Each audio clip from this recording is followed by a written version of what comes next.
بسم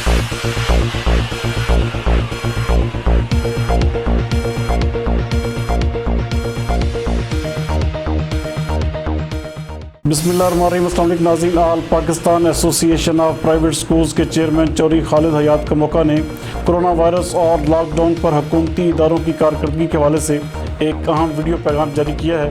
آئیے دیکھتے ہیں۔ بسم اللہ الرحمن الرحیم۔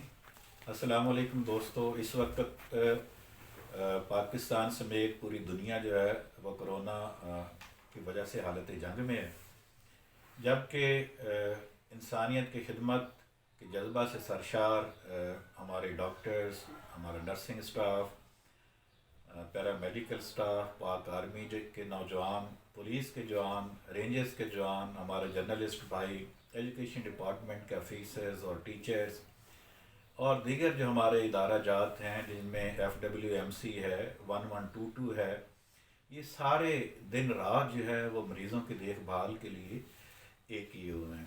تو میں اپنی طرف سے اور association of private schools Pakistan کے تمام عہدیداران، تمام ایگزیکٹو ممبران، سپریم کونسل کے ممبر اور جنرل کونسل کے ممبرز کی طرف سے جو ہے وہ ان تمام اداروں کو اور پاکستان کے ان تمام ہیروز کو جو ہے وہ خراج تحسین پیش کرتا ہوں، اور دعا گوؤں کو اللہ تعالیٰ ان کو اپنی حفظ و امان میں رکھے، اللہ تعالیٰ پاکستان کے لیے آسانیاں پیدا فرمائے اور اپنے حبیب کریم صلی اللہ علیہ وسلم کے صدقے پاکستان پہ اور پوری مسلم امہ پہ خصوصی فضل فرمائے اور کرونا سے نجات دلائے۔